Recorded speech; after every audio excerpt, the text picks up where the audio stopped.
नमस्कार। अभी एक्सप्लेन्स के नए वीडियो में आप सभी का स्वागत है।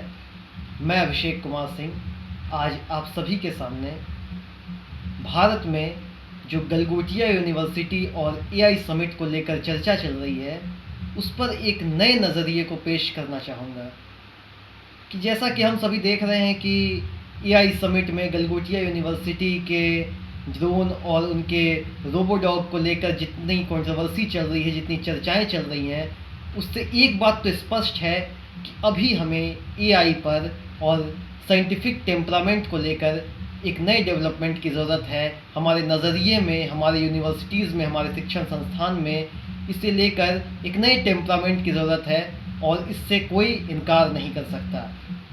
इस एआई समिट ने जहां कई अच्छी चीज़ों से भी हमें अवगत कराया, उसके साथ ही साथ हमारी कमियों को भी हमारे सामने लाकर प्रस्तुत कर दिया।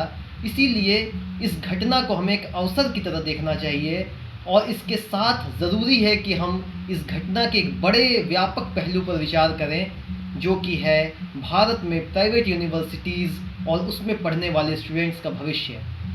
दुनिया के किसी भी विकसित देश में अगर हम देखेंगे तो वहाँ के सरकारी संस्थानों के साथ साथ वहाँ के प्राइवेट यूनिवर्सिटीज़ भी कंधे से कंधा मिलाकर चलते हैं, लेकिन भारत के मामले में हम जहाँ तक देख पाते हैं कि यह अभी तक संभव नहीं हो पाया है।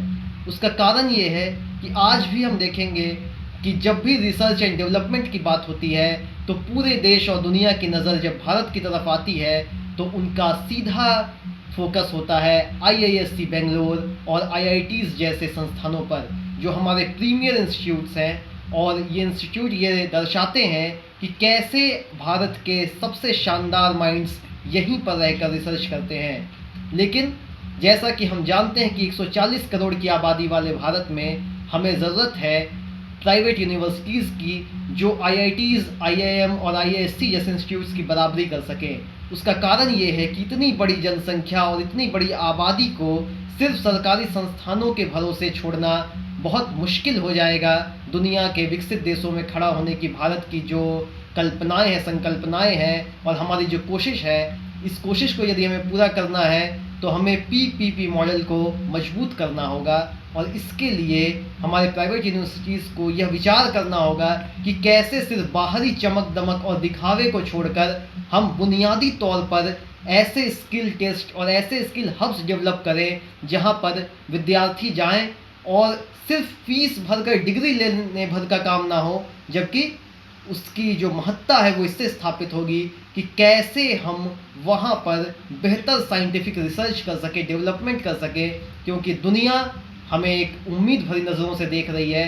भारत भी विश्वगुरु बनने की राह पर अग्रसर है जैसा हमारा विचार है, लेकिन सिर्फ कहने से काम नहीं होगा, इसके लिए हमें कुछ करना होगा।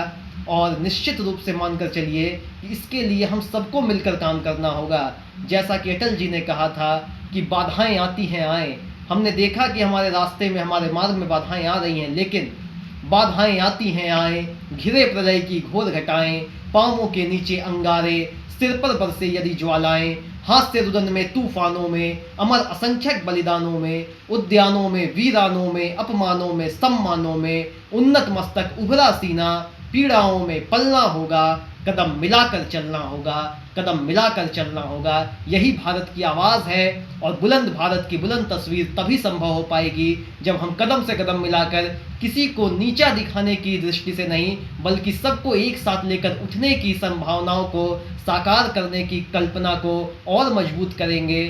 तभी भारत विकसित होगा, तभी विकसित भारत का सपना पूरा होगा और विश्व गुरु भारत एक बार फिर संसार के मानचित्र में स्वयं को स्थापित करेगा।